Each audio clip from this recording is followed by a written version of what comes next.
abrisse a sua Bíblia no livro de Isaías 32, versículo 17.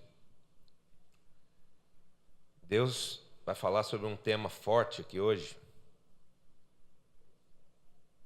Isaías 32, 17.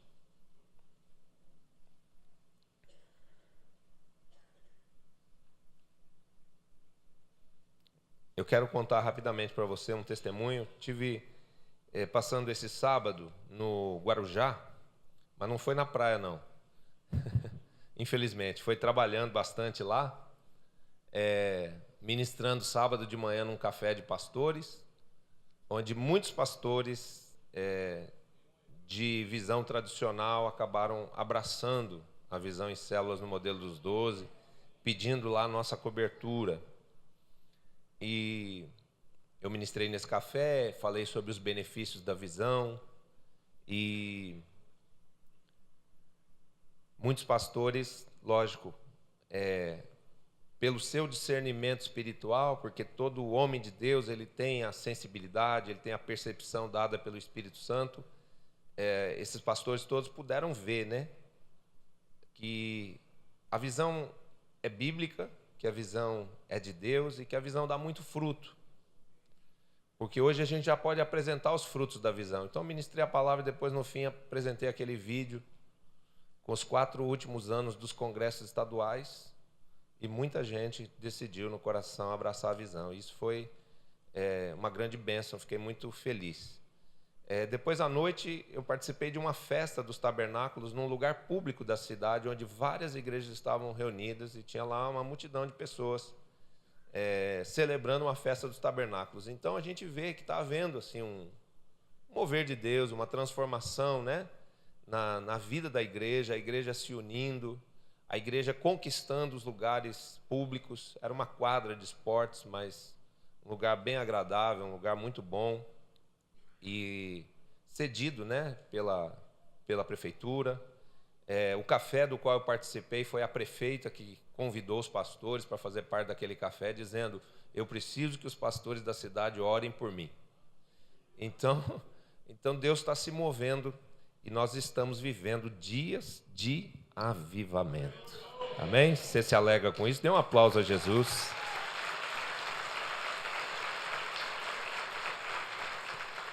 A igreja está crescendo e conquistando novos territórios. Amém? Diz que tem um pastor aí que veio aqui. Pastor Cláudio. Onde está o pastor Cláudio? Está lá no fundo. Vem aqui, pastor Cláudio. Senta aqui na frente, querido. Você é um nobre, um príncipe. Não fica escondido aí, não.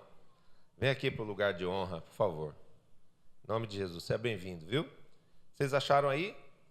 Isaías 32, 17. É só um versículo que diz assim: o efeito da justiça será paz, e o fruto da justiça, repouso e segurança para sempre. Vamos repetir isso? Diga: o efeito da justiça será paz, e o fruto da justiça, repouso e segurança para sempre. Quem quer repouso e segurança para sempre? É só você decidir no seu coração fazer da justiça o seu estilo de vida. Se nós decidirmos praticar a justiça, e a justiça nada mais é do que a vontade expressa, escrita e revelada de Deus através da Bíblia, nós vamos ter descanso, nós vamos ter paz, nós vamos ter segurança para sempre. E o tema dessa palavra hoje seria: a integridade assegura a paz e a prosperidade.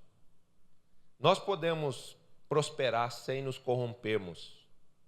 Nós podemos prosperar sem ter que cometer injustiça contra outras pessoas, contra instituições ou contra a nossa nação. A corrupção é uma coisa que hoje em dia nos assusta, né? Porque ela está infiltrada em todos os lugares.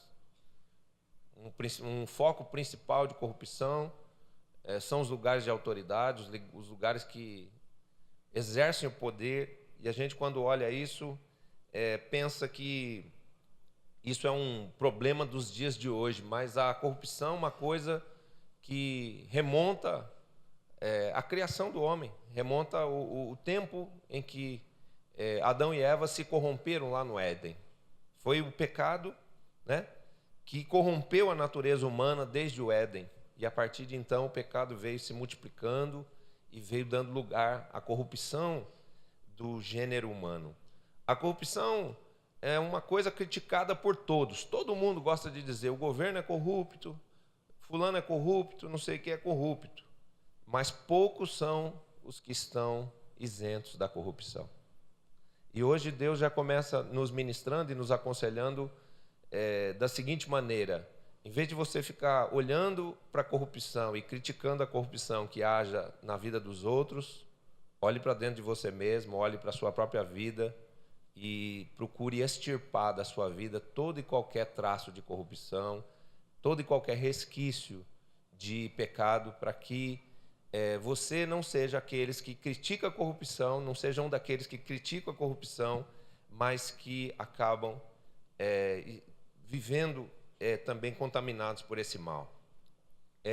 A mesma corrupção que criticamos nos políticos, nos governantes, pode estar mesclada nos nossos relacionamentos e nas áreas da nossa vida. Às vezes, por um relacionamento que nos favorece, nos vendemos, mentimos, aceitamos alguma situação contrária àquilo que a palavra nos diz. Isso é corrupção. Às vezes queremos criticar os políticos dizendo: estão roubando o dinheiro público, mas a gente está roubando o dinheiro que é do Senhor, não devolvendo a Ele os dízimos. Isso é corrupção. Nós estamos sonegando impostos. Isso é corrupção. Então, é melhor a gente não criticar, a gente não apontar o dedo. Porque Jesus fala: antes de você querer tirar o espinho, a trave do olho do seu irmão, tira primeiro do seu. O que nós, a igreja, precisamos fazer? Nós precisamos nos tornar uma referência de santidade, de bom caráter na terra. Porque se nós vivemos essa experiência, se nós vivemos essa posição espiritual consolidada na terra, nós vamos mudar a sorte da nação. Nós vamos erradicar a corrupção, não só da nossa própria vida, mas da geração na qual nós vivemos. Quem crê nisso? Então diga amém, dê um aplauso a Jesus.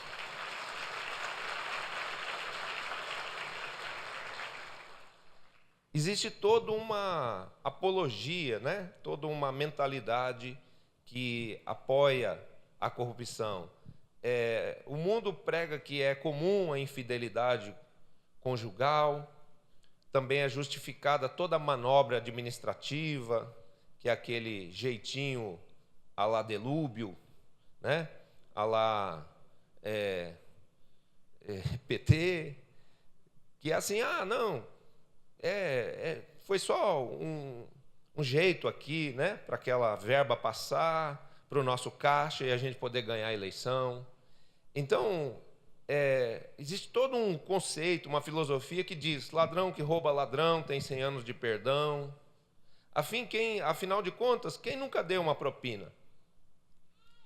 E quando isso é achado na vida de um ímpio, de uma pessoa que não conhece a Jesus, tudo bem. A Bíblia diz que Deus não leva em consideração os pecados do tempo da ignorância. Então é lógico que essas pessoas que estão aí praticando a corrupção, elas vão sofrer as devidas consequências prescritas pela palavra de Deus por causa desse mal que elas estão fazendo para si e para os outros. Mas isso não pode ser achado na nossa vida, porque o nosso Deus é um Deus reto, justo e bom, e Ele quer que o seu povo seja semelhante a Ele. Nós somos filhos de Deus, e como filhos de Deus nós precisamos ter a essência, o caráter do nosso Pai, o estilo de vida do nosso Deus. Amém? Se Deus é justo, se Deus é reto, se Deus gosta de tudo dentro dos princípios da palavra de Deus, dentro dos princípios da lei, nós devemos aprender a respeitar as leis, a guardar princípios, as leis espirituais, as leis seculares, respeitar as autoridades, pagar os nossos impostos, ainda que eles sejam pesados. Se a nação for achada por Deus praticando a justiça e praticando a justiça sendo oprimida pelos homens, Deus vai quebrar esse jugo de sobre nós. Mas muitas vezes, a nossa atitude, como aqueles que deveriam ser uma referência, uma reserva moral, ela suscita a corrupção, ela sustenta a corrupção, porque se a igreja se corrompe, muito mais os ímpios se corromperão. Então, essa realidade, isso que está sendo dito, mostra o quanto é importante nós termos uma igreja santa e incorruptível. Nós temos um povo de bom caráter, um povo honesto, um povo bom pagador, um povo que tenha como palavra sim, sim, não, não. Porque a Bíblia diz que o que passar disso vem do maligno. Então, se nós prometemos, nós precisamos cumprir. Se nós comprarmos, nós precisamos pagar. Se nós devemos, nós temos que reconhecer isso e restituir qualquer dano que nós tenhamos feito a quem quer que seja. Porque isso nos trará o respaldo de Deus. Isso vai fazer com que as nossas orações sejam realmente ouvidas. E isso vai permitir também que nós possamos punir toda obra maligna, nós possamos determinar que toda corrupção seja dissipada de sobre a nossa vida, do meio da nossa geração e do seio da nossa nação, em nome de Jesus. Amém? A corrupção pode ser achada no casamento, nas empresas, no governo e até na igreja. Nem a igreja está isenta da corrupção. Vira e mexe a gente vê escândalos de pastores pedófilos, de pastores que abusaram sexualmente de mulheres ou de crianças e que também desviaram dinheiro destinado à pregação do evangelho. A corrupção pode acontecer em qualquer lugar. A corrupção, antes de ser corrupção, ela é uma tentação. E o que nós temos que considerar? Que a Bíblia diz, quem está de pé, cuide-se para que não caia.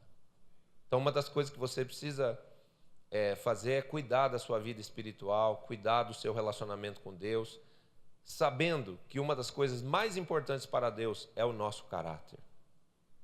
Eu quero dizer para você que o Senhor não tem dificuldade nenhuma de tratar com o nosso caráter. Perdão, não tem dificuldade nenhuma de tratar com a questão espiritual na nossa vida. A questão espiritual para Deus é fácil. No mundo espiritual, o Senhor se move com toda a liberdade, com todo o poder. Por exemplo, a gente não fica a vida inteira na igreja lutando com a questão da libertação espiritual. Por quê? Porque quando há arrependimento na vida das pessoas, quando há a experiência do novo nascimento e a pessoa está possessa de demônios, a gente leva ela ao encontro com Deus, quebra as maldições, dá um comando para os demônios, eles vão embora. Uma pessoa não fica a vida inteira lutando com demônios, mas o Senhor luta com o caráter do seu povo, para que o povo faça o bom uso do seu livre-arbítrio e decida falar a verdade, decida ser honesto, decida andar segundo a palavra, decida viver praticando a justiça. Você consegue compreender? Então essa é a parte mais difícil para Deus. E um dos problemas da igreja hoje não é a questão espiritual. Um dos problemas da igreja de Jesus hoje na terra é o caráter. E Deus vai ajustar o nosso caráter e nós vamos ter o caráter irrepreensível, santo e perfeito do Messias. Se tem alguém que dá valor a isso e quer receber disso, diga amém e dê um aplauso bem forte ao Senhor Jesus Cristo. A ideia de combatermos a corrupção estando envolvidos com ela é uma piada. Como que eu vou combater a corrupção? Como é que eu vou orar pela corrupção dos políticos se a minha vida está corrompida? Se eu estou desobedecendo a palavra, se eu estou devedor de muitas pessoas, se eu estou dando mau testemunho. Eu não posso fazer isso. Então, para que tudo isso, essa corrupção toda instalada aí, não destrua o indivíduo, a família, a sociedade, a nação, nós devemos voltar nessa mesma linha em relação ao Éden e resgatar a integridade de caráter de cada pessoa. Como isso é possível? Quem pode fazer isso? A resposta é só Deus. Mas eu quero te dar uma boa notícia, Ele está fazendo. Amém? Ele está derramando do seu espírito, Ele está dando o Espírito Santo a cada homem, cada mulher na face da terra. Ele está nos concedendo a restauração do nosso caráter. Aliás, não é nem a restauração, é um caráter novo, né? Ontem, lá na festa dos tabernáculos, tinha uma peça de teatro, um ato profético assim, onde as pessoas vinham e contavam uma história. Olha, eu era aquela moça virgem e tal, mas de repente um rapaz veio e me seduziu, me envolveu, e quando eu acabei me entregando a ele, depois eu me senti usada, eu me senti suja, eu me senti sem moral, e cada uma dessas pessoas ficava dançando com um vaso na mão, e quando ela contava essa história, ela quebrava o vaso. E quebrava o vaso. Então tinha o rapaz que se envolveu no homossexualismo, a menina que foi violentada, uma mulher que estava enferma e que descobriu que estava com seus dias contados. Então eles diziam: será que Deus pode reconstruir a minha vida? Será que Deus pode restituir minha saúde? Será que Deus pode restituir minha dignidade? E quando eles contavam o problema, eles quebravam o vaso, e depois ficavam todos aqueles cacos ali, né? E eles clamavam e diziam: será que alguém pode restituir a minha dignidade, né? E aí vem uma pessoa que representa a igreja e fala do amor de Deus, prega o evangelho para aquelas pessoas, e a cada pessoa que vai se levantando do chão, que vai sendo consolada do seu choro e vai ficando de pé, entra a figura de Jesus e põe um vaso novo, né? Jesus vai aos cacos quebrados, ele pega os cacos quebrados, ele olha e fala: não, não é isso. Eu vou fazer um vaso novo. Por quê? Porque Deus, quando Ele nos chama, Ele não conserta o vaso quebrado. Ele não restaura o que está quebrado. Ele faz um vaso novo. Eis que eu darei a vós um espírito novo. Amém? Eu tirarei de vós o coração de pedra para vos dar um coração de carne. Eu vos purificarei das vossas imundícias e vos darei um espírito novo. Então nós vamos ter um novo espírito, nós vamos ter um novo caráter. Nós vamos ter o caráter divino, da santidade, da honestidade, da dignidade, da verdade e da justiça, que repudia o mal, que tem nojo do pecado. Eu posso ouvir um amém? Amém. E dessa forma, sim, a igreja vai poder combater a corrupção, e não só combatê-la, mas vai vencê-la e vai expurgá-la da nossa nação. Amém? O milagre da corrupção ser removido da nação é tão grande que só Deus realmente pode fazê-lo. Mas Ele está fazendo isso na vida de todos quantos entendem que isso é muito importante para o seu próprio bem. Preste atenção que quando a gente renuncia à corrupção, quando a gente manda a corrupção embora da nossa vida, nós estamos fazendo um grande bem, não só à nação, mas em primeiro lugar a nós mesmos. Amém? Nós estamos beneficiando a nós, a nossa família, nós estamos beneficiando a nossa descendência. Porque tudo é uma questão de voltarmos à essência do Criador e da sua santidade. Eu gostei muito daquela palavra que foi ministrada aqui no pós-congresso estadual. Foi uma palavra onde eu estava exausto. Aquela palavra foi fruto da misericórdia entranhável de Deus, porque eu cheguei tarde do congresso, ainda fui buscar aquela palavra. E Deus ministrou uma palavra dizendo o seguinte, que a santidade dos filhos de Deus é a sua blindagem.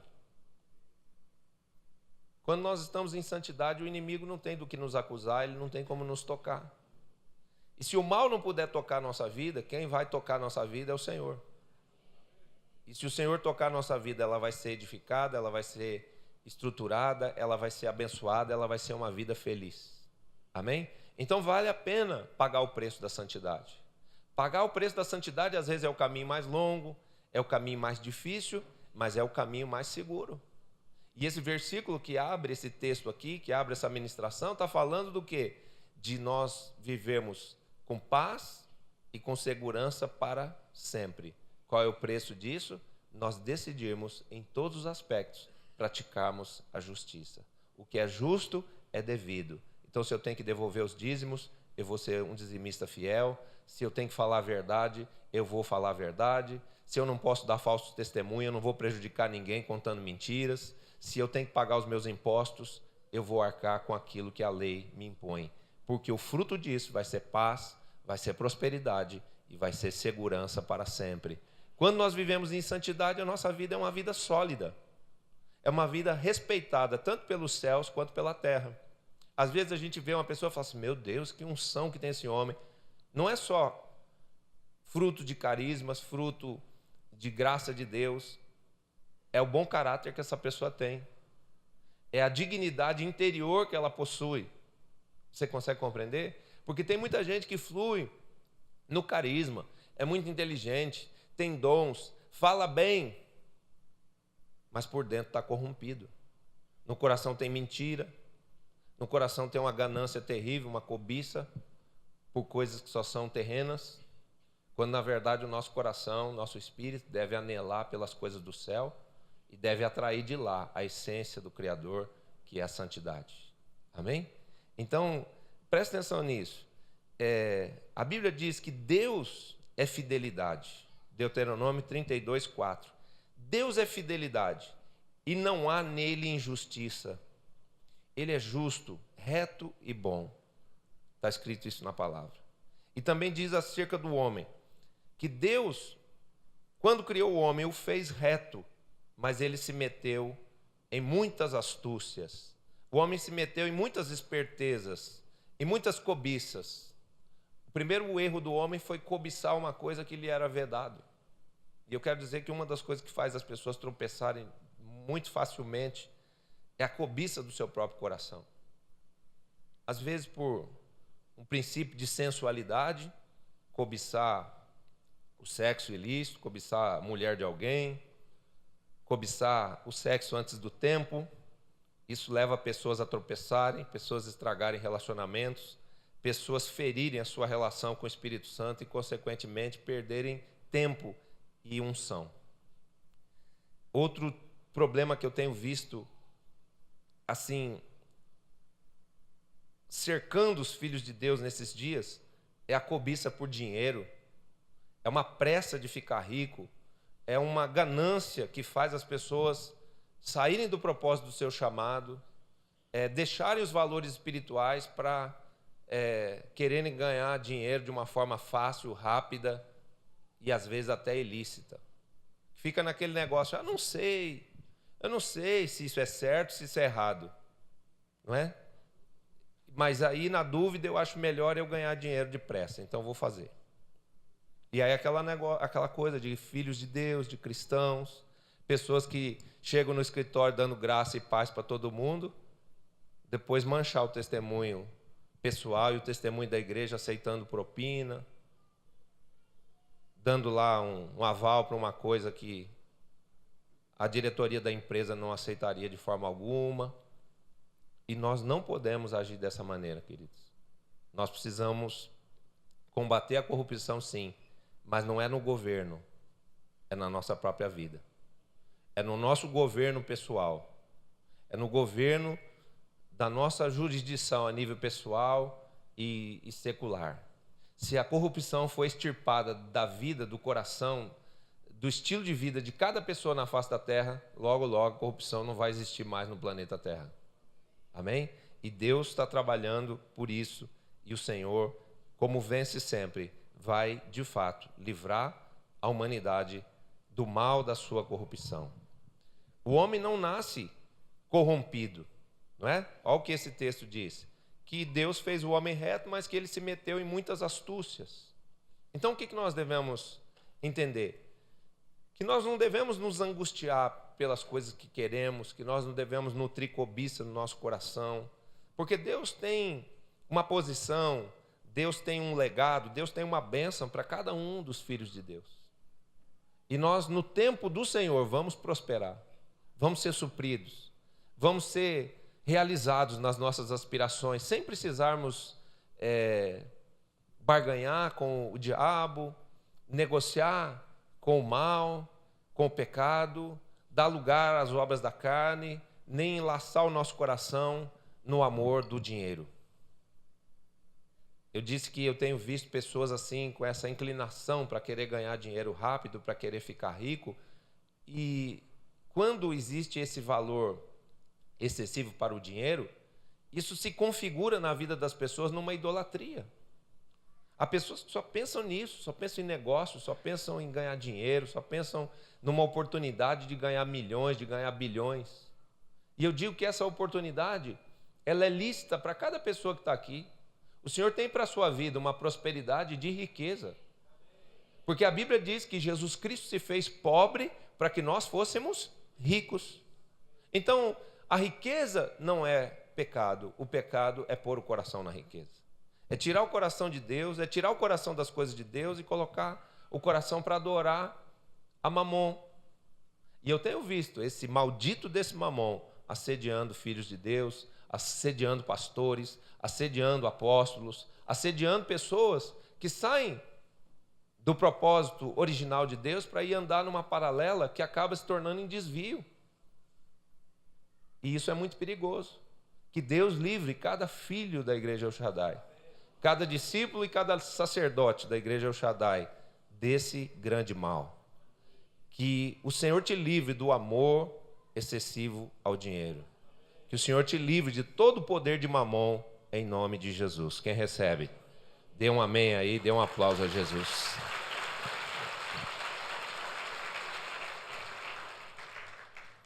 Então, o homem, ele não nasce corrompido, é o que mostra para nós esse texto aqui. Deus fez o homem reto, ele estava puro, ele estava santo, Adão quando foi criado, mas ele se meteu em muitas astúcias, começou a querer cobiçar a sabedoria de Deus, o poder de Deus, e acabou tomando de algo no Éden que lhe era vedado. Isso nos faz entendermos o quê? Que o homem não nasce corrompido, ele se corrompe pela influência do meio. Ele se corrompe pela influência do meio. Dia desse eu estava assistindo uma entrevista feita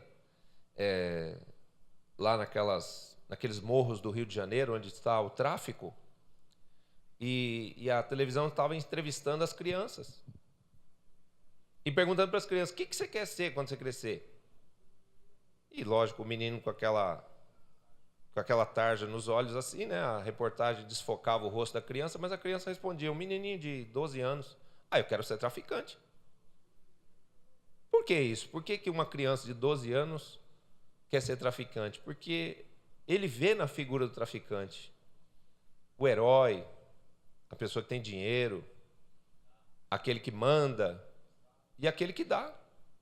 Tem status, né? Tem dinheiro, tem poder na mão, é temido pelas pessoas, é respeitado pelas pessoas da favela, da comunidade. É lógico que isso é uma ideia enganosa, porque essa é um respeito conquistado à custa de opressão e de pecado.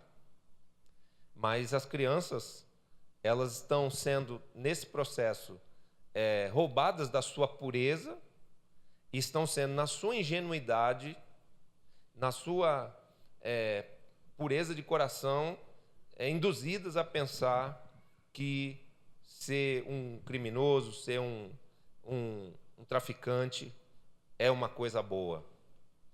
E isso representa o quê? Que o meio está corrompendo o homem. Então, eu quero dizer, isso não acontece só com as crianças da favela, isso pode acontecer com qualquer pessoa. Quando a cobiça visita o seu coração e você começa a desejar o que não é seu, você começa a desejar algo que ainda não é para você naquele momento. Um dos problemas que as pessoas têm é viver uma crise de ansiedade, querendo possuir algo antes da hora, antes do tempo. E a Bíblia é muito clara quando ela diz que para tudo existe um tempo determinado debaixo do céu. Você tem um lugar, você tem uma porção de vida e de bênção determinada por Deus, que no tempo certo vai se estabelecer na sua vida e vai te suprir em todas as suas necessidades, vai corresponder a todos os seus anseios, vai fazer de você uma pessoa realizada e plena, sem que por causa disso você precise se angustiar ou se corromper. Você consegue crer nisso? Então diga: obrigado, Senhor. Eu tomo posse dessa palavra. e eu vou vivê-la em nome de Jesus. Se for verdade isso, dê um aplauso a Jesus.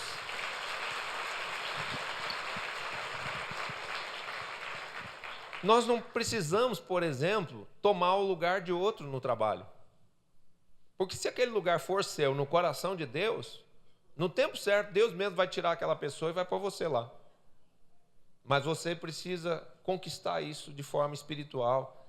E a melhor estratégia é adotar uma postura de santidade, de lealdade, de fidelidade nos seus relacionamentos. Primeiro com Deus, depois com os homens. Amém? Eu, numa determinada época da minha vida,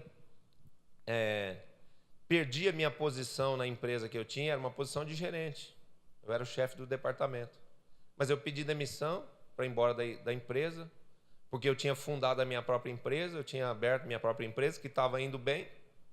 E quando, num determinado momento, eu pedi demissão e disse, vou sair da empresa que eu trabalhava para ir cuidar dos meus próprios negócios, isso tudo foi por água abaixo, porque o meu sócio nesses negócios se envolveu com a minha esposa e foi embora. Eles ficaram juntos, ficaram separados de mim e com tudo que a gente tinha construído. Eu não tinha nem como reclamar, porque a empresa estava no nome da minha esposa e no nome dele. Então não tinha nem direito a reclamar de nada. O direito que eu tinha era só de chorar, porque eu fiquei arrasado. Mas nesse momento eu conhecia Jesus. E uma das coisas onde Jesus fez um primeiro milagre na minha vida foi me manter lá naquela empresa de onde eu tinha pedido demissão. Porque eu tinha perdido a minha condição emocional, tinha perdido a esposa, tinha perdido a família, tinha perdido o melhor amigo, tinha perdido a empresa, tudo que eu tinha construído naqueles 3 anos de trabalho suado. Se eu fosse perder o emprego também, eu ia ficar igual Jó.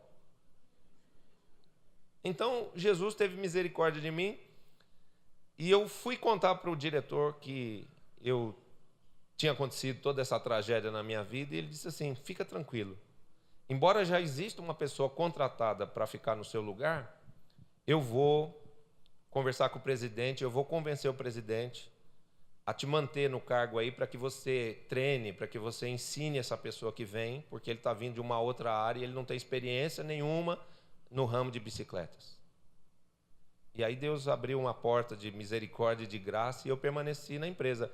Era um departamento, teoricamente, com 2 gerentes. Só que me foi dito assim, só que tem uma coisa, ele foi contratado para o cargo, então você se tornou agora um funcionário comum, você não vai mandar mais em nada, você vai ficar aí sujeito à autoridade dele. É ele quem vai dirigir o departamento. Isso para mim era uma dor terrível, era um tratamento de Deus profundo. Por quê? Porque aquele departamento eu tinha começado ele do zero. Quando eu cheguei na empresa, não tinha uma pessoa contratada, não tinha nada. O departamento só tinha uma sala enorme, vazia, cheia de pranchetas, cheia de armários, cheia de material, do bom e do melhor, mas tudo empoeirado, tudo parado. O departamento de estilo da empresa tinha deixado de existir. E eu retomei aquilo. Eu limpei cada pasta, eu organizei cada coisa, eu comecei a trabalhar, eu comecei a fazer aquele departamento prosperar, eu fui alcançando graça aos olhos lá do presidente, ele foi me permitindo contratar outras pessoas. E quando isso aconteceu, havia umas 6, 7 pessoas trabalhando no departamento. Então eu perdi o meu reino, eu perdi minha posição. O que eu tinha gerado, o que eu tinha construído, agora não era mais meu. E eu fiquei lá. Mas eu já tinha recebido o Espírito Santo. Eu já era um cristão. E embora isso me fizesse sofrer um pouco, eu tomei uma decisão no meu coração. Eu disse, isso aconteceu porque eu falhei, porque eu pequei. Isso aconteceu porque a minha vida não estava sendo orientada por Deus, então eu não posso responsabilizar ninguém por isso. Eu vou assumir essa culpa, eu vou pagar, eu vou sofrer esse ônus. E eu vou ficar aqui, eu vou ajudar esse gerente aí. E durante 1 ano eu fui muito leal a ele. Eu procurei ser o melhor ajudador dele, eu virei o Josué dele. Então tudo que ele pedia, eu corria, eu fazia, e eu ensinava, e eu ajudava, e eu respeitava, eu ministrava até as pessoas que não gostavam muito dele. Não, ele é o líder, vamos respeitar, vamos ajudar, vamos trabalhar. O importante é a equipe, o departamento continuar crescendo, prosperando. E um dia, a gente percebe que Deus faz os filhos de Deus brilharem. E que Deus está sempre trabalhando no sentido de restaurar os filhos de Deus à posição de onde eles caíram. Então o que acontecia? Embora ele fosse o gerente, o meu trabalho brilhava. Era impressionante como Deus me dava facilidade, habilidade para fazer as coisas que todo mundo gostava e que eram aprovadas assim pela diretoria da empresa muito rapidamente. Foi a época talvez que eu fiz os projetos mais bem-sucedidos, as decorações mais lindas. E todo mundo via que o chefe do departamento, na verdade, era eu. Porque ele veio de um outro ramo, de um outro segmento, e ele não gostava daquilo que nós fazíamos, ele não gostava daquele tipo de produto, e ele não se adaptou nem um pouco à filosofia, ao estilo de vida da empresa. Então ele estava insatisfeito ali. E um dia eu fui na igreja e estava tendo uma reunião de oração. É bom vir na reunião de oração, viu? Venha aí para as reuniões de oração do relógio, das 6 horas da manhã, porque em reunião de oração Deus define muita coisa na nossa vida. E naquela reunião de oração tinha alguém ministrando e dizendo assim: olha, o mundo foi criado através do poder da palavra liberada. Você precisa aprender a profetizar. Profetiza que aquela situação de escassez lá na sua casa é por pouco tempo em nome de Jesus. E as pessoas que estavam com esse tipo de problema profetizavam. Profetiza que aquela briga, que aquela contenda que está lá no seu casamento é por pouco tempo e vai reinar paz na sua casa em nome de Jesus. E as pessoas profetizavam. Aí saiu uma para mim lá, né? Palavra revelada de conhecimento e sabedoria. Profetiza que aquele ímpio que está sentado na cadeira, ocupando teu lugar lá na empresa, está lá por pouco tempo em nome de Jesus. Eu pensei assim: Senhor, mas eu gosto tanto dele. Eu já até acostumei a ser subordinado dele. Mas o Senhor está mandando, eu vou profetizar. E eu profetizei. Queridos, diante de Deus, em menos de 10 dias, ele chegou para mim e falou assim: vem aqui, vamos dar uma volta lá no meio dos eucaliptos. Tinha um eucaliptal assim do lado da fábrica, lá, um lugar tranquilo assim. A gente foi lá e falou assim: olha, eu quero te contar uma coisa. Eu não gostei de trabalhar nessa empresa. Esse um ano para mim aqui está sendo muito difícil, muito complicado. E o verdadeiro coordenador desse departamento aí é você. E graças a Deus eu recebi uma proposta de uma empresa do meu ramo. Eu vou pedir demissão hoje porque eu estou indo trabalhar na Sharp. Ele voltou para o ramo de televisão. E eu vou dizer para a diretoria te restituir a tua posição. E não precisava nem ele dizer isso, porque quando eu cheguei na sala do meu diretor, ele falou assim: e agora, você vai tomar conta desse departamento aí ou vai ficar brincando? Eu falei assim: eu acho que agora eu vou tomar conta dele, seriamente, porque foi Deus quem me devolveu a minha posição. Então, quero te dizer, a santidade, a prática da lealdade, da fidelidade e da justiça é uma chave que Deus está te dando hoje, porque Deus quer e vai te levar a lugares de onde você caiu. Se alguém recebe aí, dê um aplauso ao Senhor Jesus.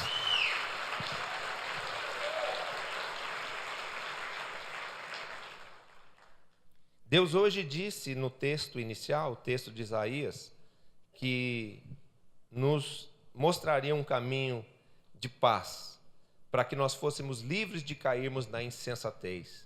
No mundo, há um discurso que faz apologia da corrupção, mas todo êxito ou benefício adquirido de forma corrupta trará consigo vergonha, dor e juízo.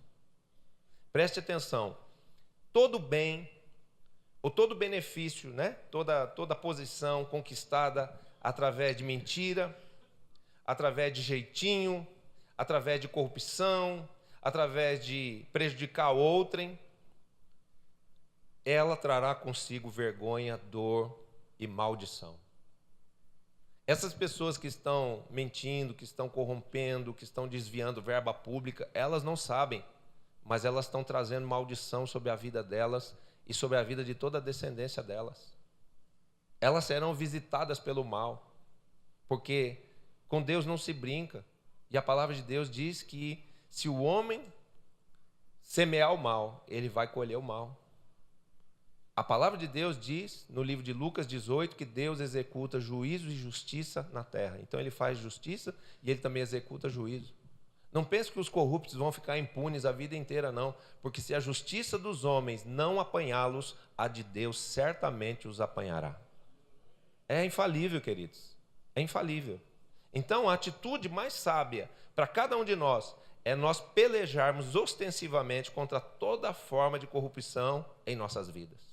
Não se deixe seduzir, não caia em tentação, não faça coisas ilícitas, ainda que você seja induzido por outras pessoas, convencido pela maioria, não negocie a sua santidade, não corrompa a sua dignidade. Por quê? Porque ela tem grande valor diante de Deus e ela te conduzirá a um êxito que não vai poder ser tirado de você. Jeremias 17:11 diz assim, olha que frase, olha que coisa terrível. Essa parte é muito forte.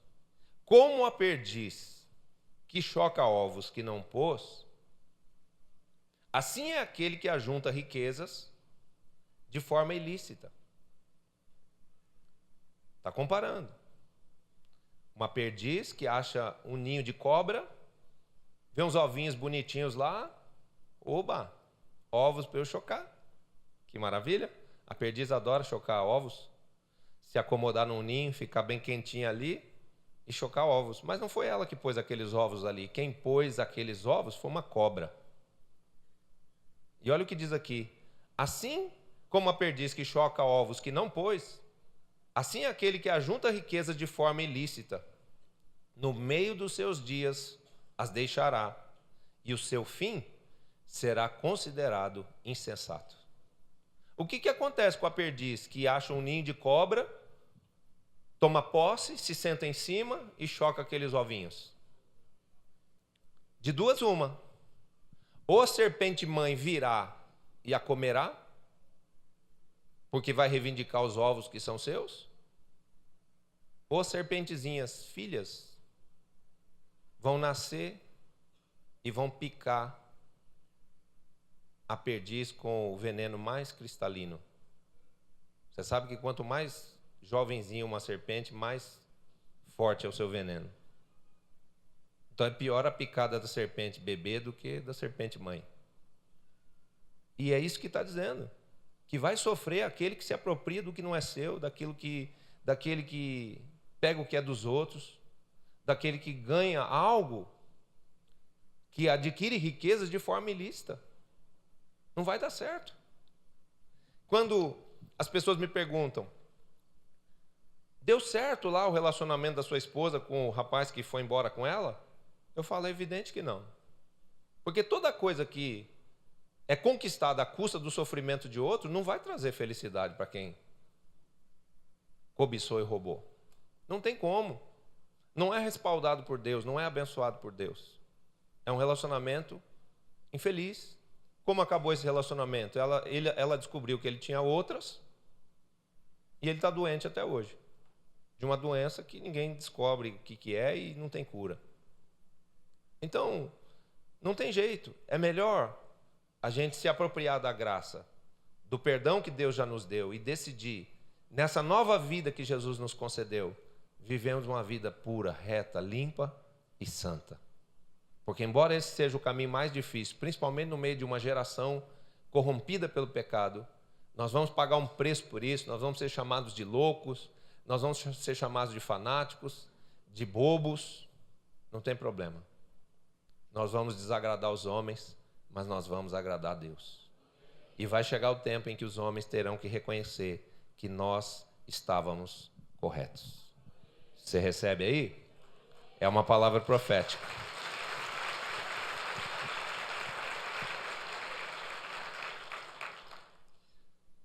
Ao passo que a injustiça e a corrupção atraem maldições sobre uma família, uma empresa, um povo e uma nação, a retidão produz o caráter divino e atrai a sua bênção. Se você for honesto, se você for reto, você vai atrair para a sua vida a glória de Deus, você vai atrair a presença e a bênção do Altíssimo.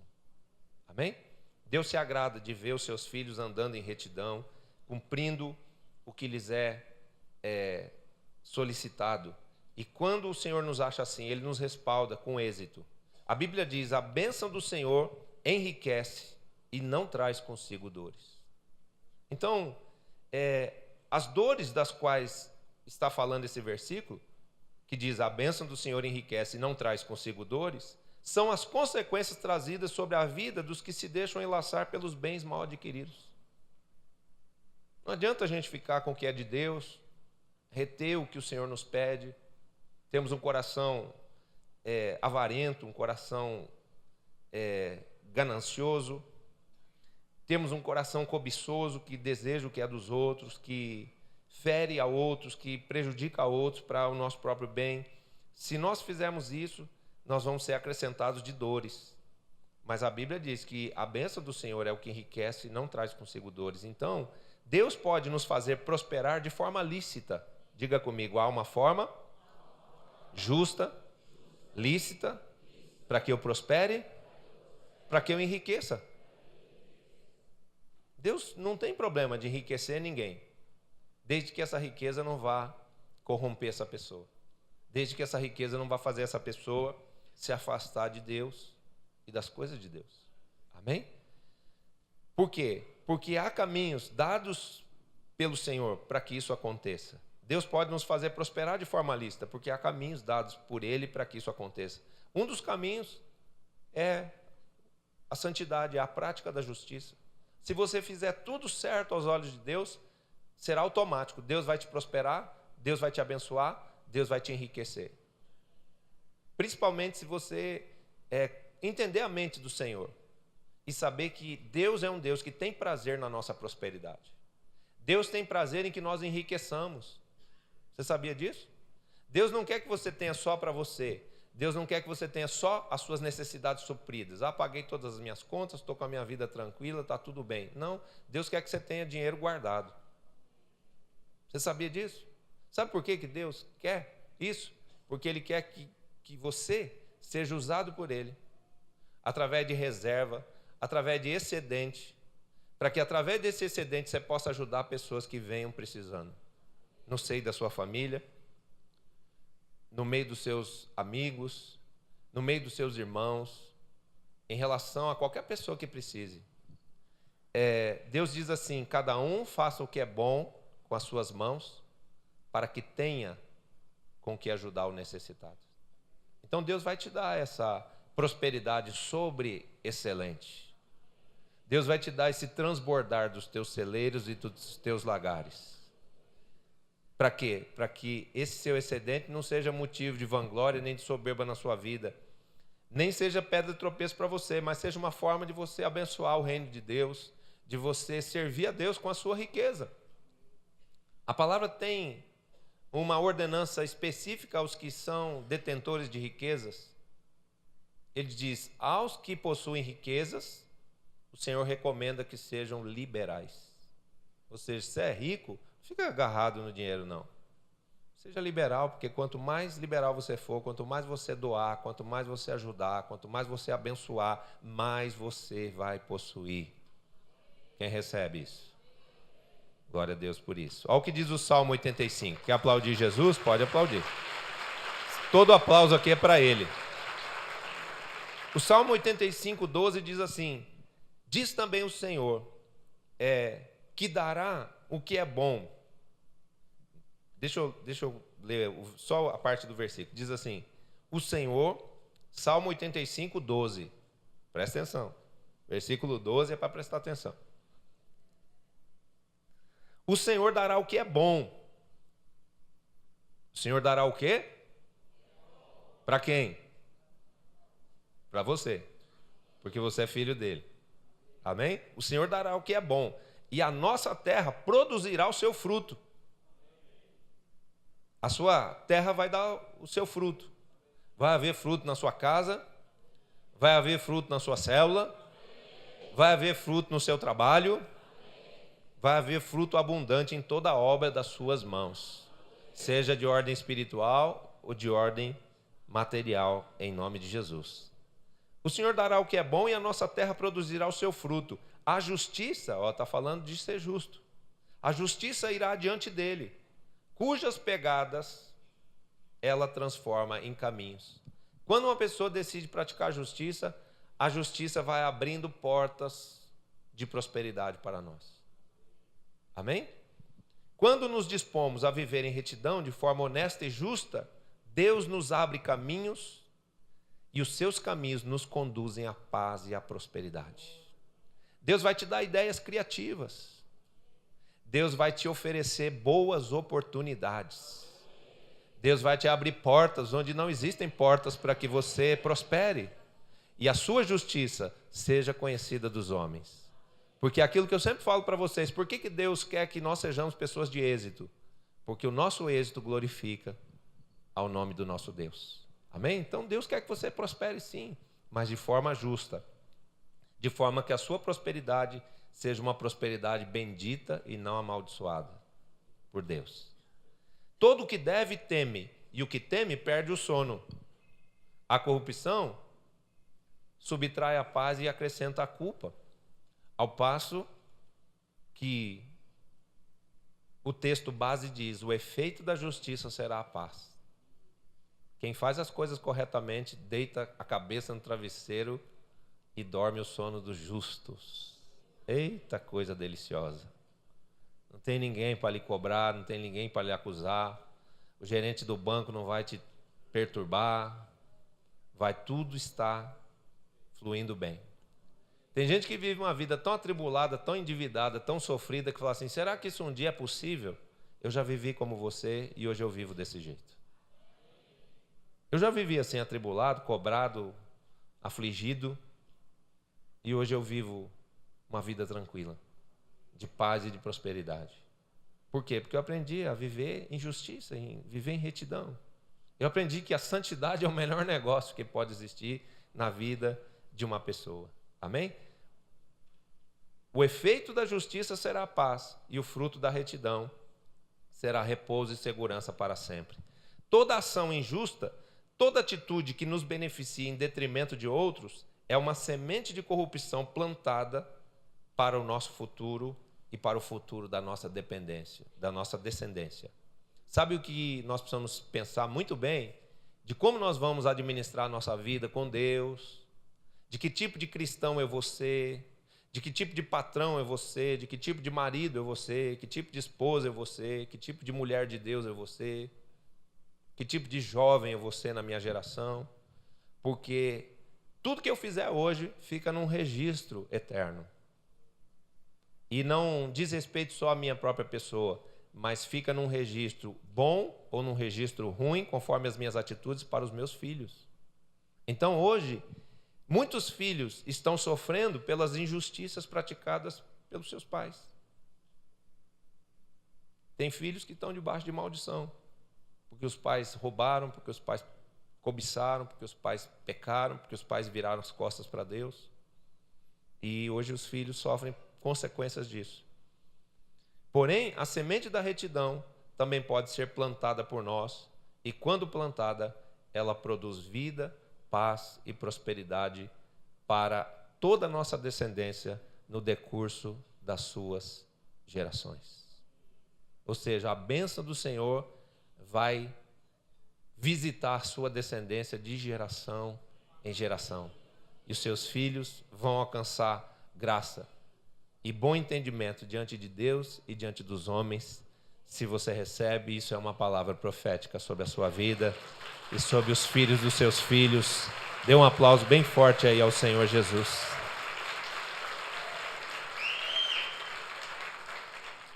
Provérbios 12, 28 diz assim: na vereda da justiça se encontra a vida, e no caminho da sua carreira não há morte. Amém? Por que hoje tem aí filhos morrendo de overdose, filhos morrendo precocemente em acidentes de carro? Por quê? O que acontece? Pecados dos pais.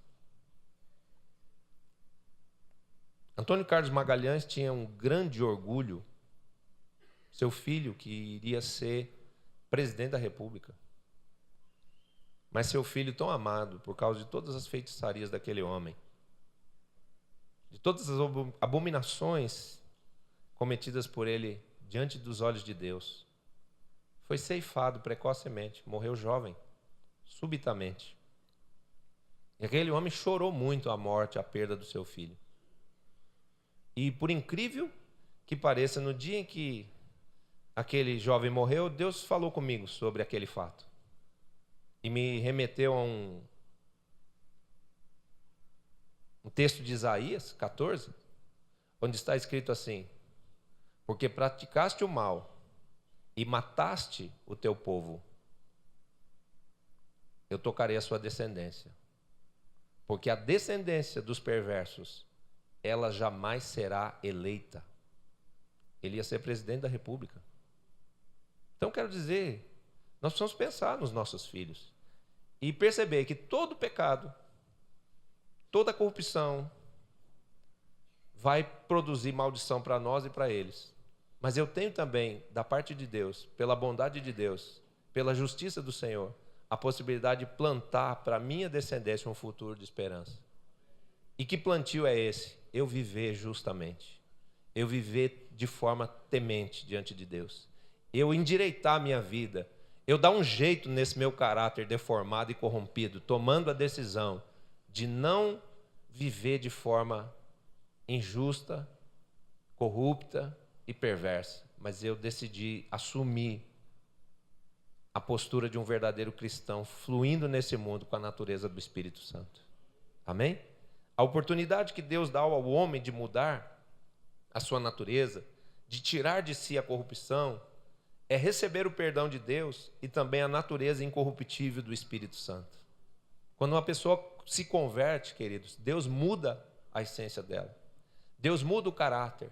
Se você conhece alguém, talvez muito próximo de você, pode ser o seu cônjuge, pode ser o seu filho, pode ser uma pessoa que você fala assim, essa pessoa não tem jeito. Eu te digo, tem.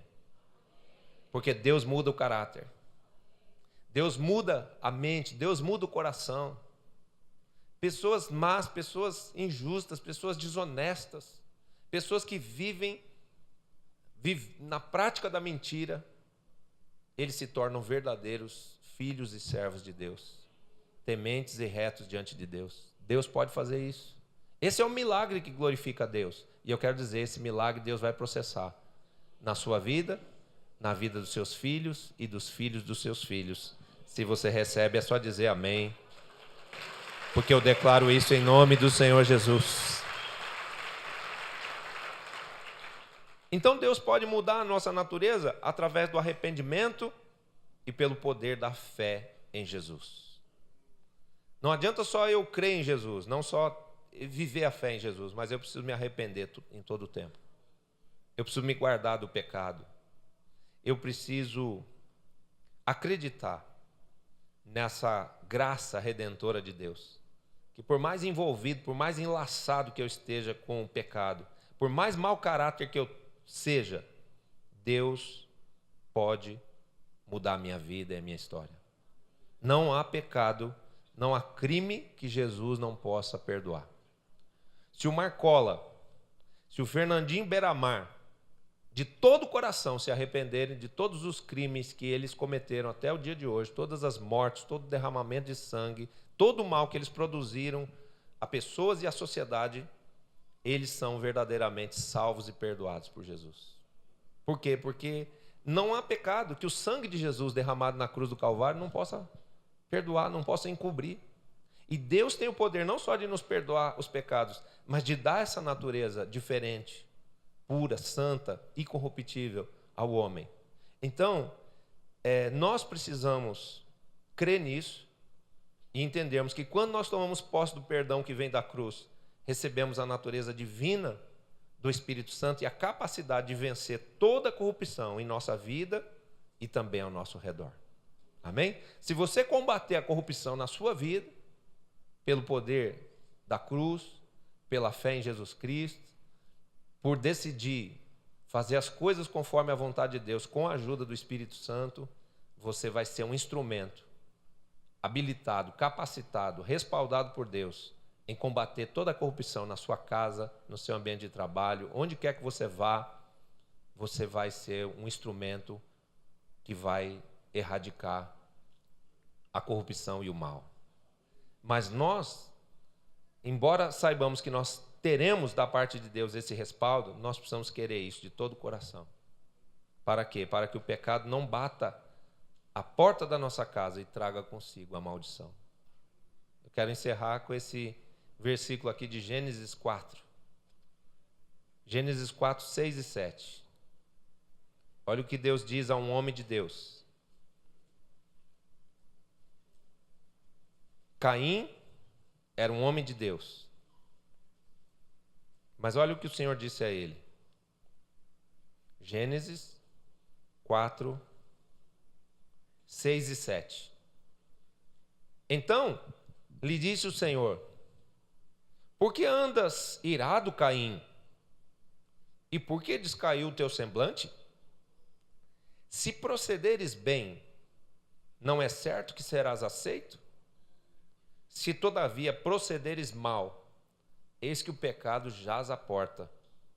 O seu desejo será contra ti, mas a ti cumpre dominá-lo. Ou seja, Deus diz para Caim: olha, se você decidir fazer o bem, você vai ser aceito. Se o seu coração for puro, se a sua decisão for pela justiça, você vai ser aceito, você vai ser perdoado, você vai ser abençoado, você vai ser salvo. Mas se você desejar o mal vai vir bater na sua porta. E aí você vai ter que lutar com ele e lidar com as consequências de ter convidado ele para entrar. Então, é isso que Deus espera de nós, igreja. Que nós levemos Deus a sério, que nós creiamos no perdão de Deus, mas que nós não usemos a liberdade que a graça nos traz para darmos lugar à carne e ao diabo. Deus quer que nós, com temor, possamos decidir por uma vida de santidade, por uma vida de fazer tudo corretamente, conforme a vontade de Deus. Isso vai representar na sua vida caminhos abertos para a paz, para a segurança e para a prosperidade abundante. Quem deseja isso? Amém. Eu vou orar por você. Senhor nosso Deus, eu vou pedir para você ficar de pé. Senhor nosso Deus e nosso Pai, bendito e exaltado seja sempre o seu santo nome. No Senhor não há injustiça, e a sua palavra nos assegura de que o Senhor é justo, reto e bom.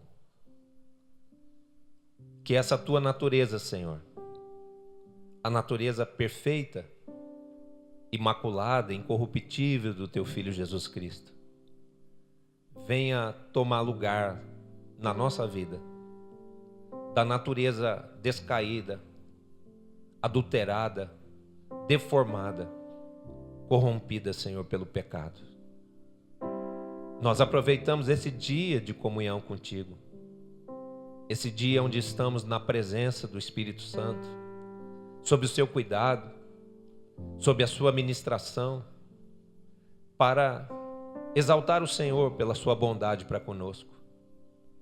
Quando o Senhor não apenas nos perdoou os pecados, através do sacrifício do teu próprio Filho Jesus naquela cruz, mas quando também o Senhor decidiu, Pai, nos dar o poder, a sabedoria que vence o mundo, a saber, o teu Espírito Santo que dentro de nós habita. Senhor, que cada dia haja menos de nós e mais do teu Espírito Santo em nós. Que a natureza do velho homem, Senhor, seja por completo removida, apagada, e haja em nós genuíno, profundo, completo arrependimento, para que a nossa vida seja alicerçada na tua santidade e possa dessa maneira ser edificada como uma vida irrepreensível, como uma vida plenamente agradável ao Senhor.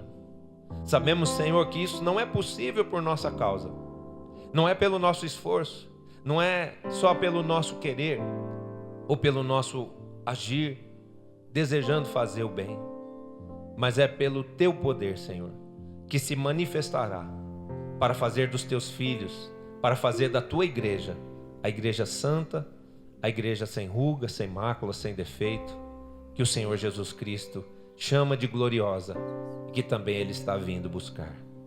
Nós cremos, Pai, nesse teu poder, para mudar completamente o nosso caráter, para quebrantar completamente o nosso coração, para fazer com que aquele que era duro, incrédulo, perverso e mau, seja santo, seja puro, seja submisso, justo, reto e bom como o Senhor.